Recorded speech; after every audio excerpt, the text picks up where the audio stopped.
जय हिंद प्यारे साथियों, क्या हाल चाल, कैसे हैं आप सब? अच्छे होंगे, स्वस्थ होंगे और आप सभी अच्छे तरीके से पढ़ाई भी कर रहे होंगे। लेकिन ये गर्मी आपको परेशान कर रही है। 46 डिग्री सेल्सियस 47 डिग्री सेल्सियस तापमान में पढ़ाई करना इतना आसान तो नहीं है। वे चाहे काम करने वाले लोग हों या पढ़ाई करने वाले बच्चे, सबके लिए गर्मी बहुत परेशान कर रही है। इतने अधिक तापमान में घर में बैठे लोग भी बोर होते हैं और उलझन महसूस करते हैं, चाहे संसाधन आपके पास कैसे भी उपलब्ध हों। ये क्लाइमेट चेंज पृथ्वी का बहुत अलग स्तर का बदलाव लेकर के आ रहा है, जो हर व्यक्ति को सोचने पे मजबूर कर रहा है। सरकार भी इस पे काम कर रही है, लेकिन उस स्तर का प्रभाव देखने को मिल नहीं रहा है।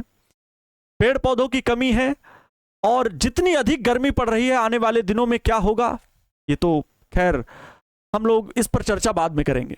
लेकिन पढ़ने के लिए क्या वे आसान तरीके हो सकते हैं जिनसे हम इन दिनों का भरपूर फायदा उठा सकते हैं? क्योंकि जो मई और जून महीने में पढ़ लिया, सिलेबस को कंप्लीट कर लिया, वो परीक्षा के दिनों में आराम करेगा, थोड़ा सा राहत की सांस लेगा। क्योंकि प्यारे साथियों, जब आप कदम निकाल चुके हो कुछ अच्छा करने के लिए, तो फिर अब रुकना नहीं है। क्योंकि आप आईने के सामने खड़े होकर के एक बार जरूर सोच लेना कि शुरू क्यों किया था।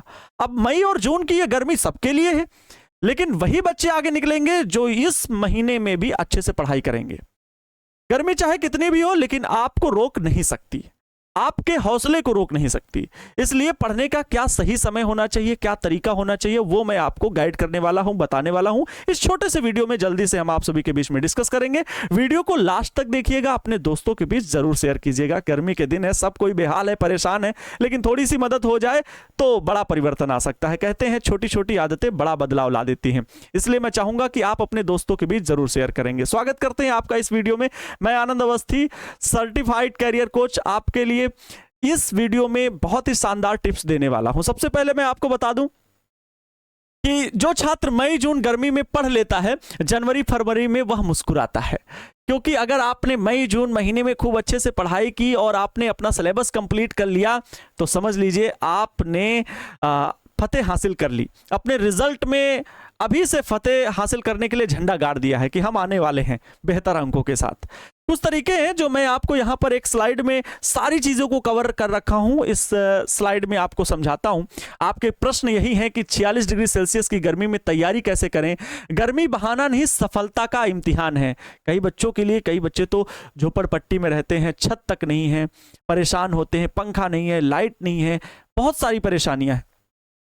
लेकिन सही रणनीति, अनुशासन, सकारात्मक सोच आपकी सफलता जरूर निश्चित करेगी।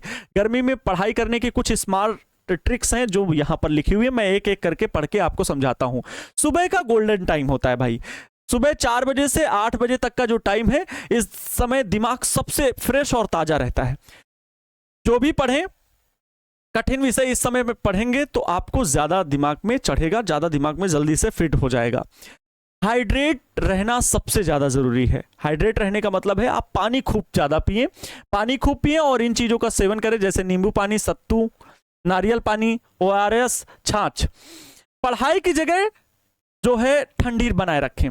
कुछ पंखा आपके घर में हो तो पंखा रख लीजिए, हैंड फैन है तो हैंड फैन से ही। गीला पर्दा, टेबल फैन, अच्छी वेंटिलेशन, हल्के सूती कपड़े पहने। रात में कमरे की खिड़कियां खोले रखें, क्योंकि इससे जो गर्म हवा है वो बाहर निकल जाती है, ठंडी हवा थोड़ा सा बनती है रात के समय में। इसलिए मैं चाहूंगा कि जो भी मैं यहाँ पर तरीके आपको बता रहा हूँ, वो आप लोग नोट करते हुए या सीखते हुए चलेंगे कि क्या क्या तरीके अपनाने हैं। इसके बाद 1 घंटा पढ़ाई, 5 से 10 मिनट आपको ब्रेक लेना है। ठीक है, 1 घंटा पढ़ाई करो और 5 से 10 मिनट रिवार्ड के रूप में आप क्या करो, गाने सुन लो, थोड़ा बहुत कोई वीडियो देख लो जो थोड़ा सा आपको फ्रेश महसूस करे। क्योंकि गर्मी के दिनों में लगातार पढ़ाई करना ठीक नहीं है। 7-8 घंटे की अच्छी नींद लें, क्योंकि अच्छी नींद से याददाश्त, फोकस और एनर्जी तीनों बढ़ते हैं। ये चीज याद रखिए। 10 मिनट का समय, सर ये क्या है? 45 मिनट पढ़ाई करो, 10 मिनट का ब्रेक लो। 45 मिनट पढ़े, 10 मिनट का ब्रेक लें। इससे दिमाग तरोताजा रहता है और थकान कम होती। लगातार पढ़े जा रहे हूं इस कमरे से उस कमरे, तो ये गलत तरीका है। हल्का और सात्विक भोजन लें, ज्यादा तला भुना, मसालेदार और भारी भोजन से बचें। फल, सलाद, दही, छाछ, खीरा, मौसमी फल खाएं, ये आपको आराम देंगे। दोपहर में स्मार्ट स्टडी करें। दोपहर में ऐसा नहीं कि सिलेबस लेके बैठ गए बस रटे जा रहे हैं, रिवीजन करो। वो भी जो चीज आपको समझ में आ चुकी बस उसी को पढ़ो तो राहत रहेगी। ठीक है, दोपहर में रटने की बजाय रिवीजन करें, नोट्स पढ़ें, फार्मूला याद करें, एमसीक्यू प्रैक्टिस करें। इनको पढ़े तो थोड़ा मन लगेगा, क्योंकि दोपहर के समय में ऊब ज़्यादा लगती है, टेम्परेचर ज़्यादा हाई होता है। डिजिटल जो डिवाइस हैं उन्हें कंट्रोल में रखें। भाई आप ज़्यादा अगर मोबाइल यूज़ करते हो, सोशल मीडिया से बहुत ज़्यादा टच में हो तो ये बिल्कुल गलत बात है। मोबाइल और सोशल मीडिया का समय तय करें, ध्यान भटकने से बचें। हमेशा पानी अपने पास रखें, चेहरे और गर्दन पर ठंडे पानी के छींटे मारें। अगर आपको बहुत ज़्यादा गर्मी लग रही है, देखो लिखा हुआ है गर्मी से बचने के अतिरिक्त उपाय, हल्के और ढीले सूती कपड़े पहने। चाय, कॉफ़ी और जंक फूड अभी बिल्कुल कम कर दें। थोड़ा सा और मन को शांत करने के लिए, ध्यान करने के लिए, मेडिटेशन करने के लिए ओम एम सरस्वत्यै नमः का जाप करें जब आप पढ़ाई शुरुआत करें। मैं ये अलग बच्चों को थोड़ा सा मतलब ध्यान के लिए बोल रहा हूँ कि अगर आप ध्यान करना चाहते हैं तो इससे आपका मन शांत होता है। वो किसी भी नाम को लेकर के आप अपने मन को शांत कर सकते हैं। और जो बच्चों को मैं हमेशा कहता हूँ, कर्मणे वाधिका रस्ते माँ फलेश कदाचन माँ कर्म फल हे तुर्भु माते संगोस्तो कर्मणि, ये आपके गीता में लिखा हुआ है। भगवान का दिया उपदेश है कि आपका कर्म करने का अधिकार है, फल की चिंता मत करो, फल तुम्हें ईश्वर आगे आने वाले समय में जरूर देगा। तो कर्म करने का अधिकार आपके पास है यार, कर्म करते रहो, रिजल्ट अपने आप बन जाएंगे। रिजल्ट की टेंशन छोड़ो, रोज की मेहनत पर ध्यान दो। ठीक है, और आज पसीना बहाओ तो कल सफलता मुस्कुराएगी। अनुशासन, धैर्य, मेहनत, विश्वास, ये सफलता आपको जरूर मिलने वाली है। यहां पर भी कुछ देखिए मोटिवेशनल पॉइंट्स लिखे हुए हैं। गर्मी सिर्फ शरीर को रोकती है, सपनों को नहीं। जो जून की तपती दोपहरों में मेहनत करता है वही आने वाले कल में चमकता है। तो ये जून की गर्मी आगे जुलाई में भी, हालांकि जैसे ही बारिश होगी तो थोड़ा सा संतुलन बनेगा पर्यावरण का, जिससे गर्मी और सामान्य वातावरण आएगा तो आपको फिर उतनी दिक्कत नहीं होगी। लेकिन जब तक बारिश नहीं हो रही है, ये जून का महीना बहुत ज़्यादा तप रहा है, तो इसमें आपको पढ़ाई करने के जो तरीके हैं वो आपको यहाँ पर समझ में आ गए होंगे। अर्थात मैं कहना यही चाह रहा था कि भाई आप सुबह का गोल्डन टाइम होता है, सुबह टाइम में पढ़ें, उसमें थोड़ा मौसम ठंडा रहता है तो पढ़ने में ज़्यादा मन लगेगा। दोपहर के समय में रिवीजन कर लें और शाम के समय में PYQ या टेस्ट का प्रैक्टिस कर लें। ठीक है, तो ये तरीका अपनाएंगे तो ज़रूरी है। और जो ज़रूरी आदतें हैं, अपनी छोटी छोटी आदतों में बदलाव करो। ठंडा पानी पियो, नींबू पानी पियो, ये आपके घर में आसानी से अवेलेबल हो सकते हैं। ठीक है, इन चीज़ों को पीने से आपका शरीर हाइड्रेट रहेगा, कोई भी गर्मी की वजह से बीमारी आपको नहीं पकड़ेगी।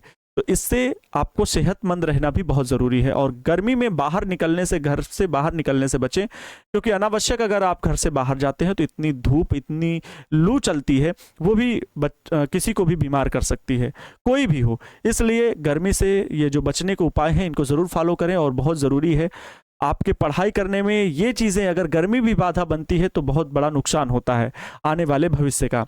इसलिए और मैं एक अपील आप सभी से करना चाहूँगा, अपने घर के बाहर में पानी भर के रखें, जिससे कि जानवरों को भी पानी पीने की सुविधा हो सके। हर एक बच्चा अपने घर के बाहर में पानी भर के ज़रूर रखो। अपने घर की छत पर एक किसी भी छोटे से टब में पानी भर के रखें पक्षियों के लिए। और आने वाले दिनों में जैसे ही बारिश शुरू हो या अभी भी आपके पास समय हो तो पेड़ पौधे ज़रूर लगाइएगा, क्योंकि हम हमारे पर्यावरण को बचाने में अहम भूमिका निभा सकते हैं। अगर केवल दूसरों पर छोड़ के रखेंगे तो कभी भी बदलाव नहीं आएगा।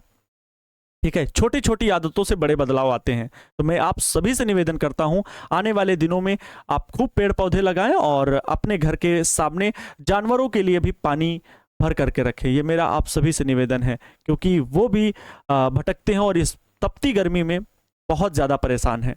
आपने देखा होगा, कई जगह पर मैंने देखा कि तालाब में जो मछलियां हैं वो बढ़ते टेम्परेचर के कारण पानी का टेम्परेचर इतना ज़्यादा बढ़ गया कि ये जो जल में पानी के भीतर मछलियां हैं वो तक मर चुकी हैं। समझ सकते हैं कि पृथ्वी की स्थिति अब इन दिनों बढ़ते टेम्परेचर के कारण क्या है। हम उतनी संख्या में बढ़ते जा रहे हैं जितना पृथ्वी के पास देने के लिए है ही नहीं। एक एक बूंद के लिए मैंने कई ऐसे वीडियोस देखे कि लोग परेशान हैं। 4-5 किलोमीटर पानी दूर लेने जा रहे हैं। राजस्थान, झारखंड, गुजरात, ऐसे कई राज्यों में मैंने देखा हालात बदतर हैं। हम लोगों के पास भले संसाधनों की वजह से पानी हो तो हम लोग इधर पानी को बेवजह बहा देते हैं, लेकिन ये बिल्कुल गलत है। अगर आप कहीं भी पानी की जो टैप है वो अगर खुली देखें तो उसको ज़रूर बंद करें। पानी के नल को बिल्कुल भी खुला मत छोड़ें। ये हमारा दायित्व बनता है। ये आज अगर हम जल का संरक्षण नहीं करेंगे तो कल हमारी पीढ़ियों के लिए ही मुसीबत बनेगा। और जिस तरह से हम पृथ्वी का उपयोग कर रहे हैं, वास्तव में पृथ्वी के देने के लिए इतना है ही नहीं। खाने को हम कहाँ से लाएंगे जिस अधिक संख्या में इतने लोग बढ़ते जा रहे हैं। पृथ्वी के एनवायरनमेंट को बचाना हम सब की जिम्मेदारी है। इस बढ़ती गर्मी और तपती धरती को देखते हुए हमें निर्णय लेने होंगे और छोटे छोटे प्रयासों से हमें बदलाव लाना होगा। प्यारे साथियों, आपसे निवेदन है, वीडियो अच्छा लगा हो तो अपने दोस्तों के बीच जरूर शेयर करना और जितनी भी बातें बताई हैं उन्हें फॉलो जरूर करना। मिलते हैं किसी नेक्स्ट सेशन में, तब तक मन लगा करके पढ़ाई करते रहें, खुश रहें, मस्त रहें और हमेशा दूसरों को भी खुश रखने का अपनी तरफ से पूरा प्रयास करें। Thank you so much, wish you all the best. जय हिंद, वंदे मातरम।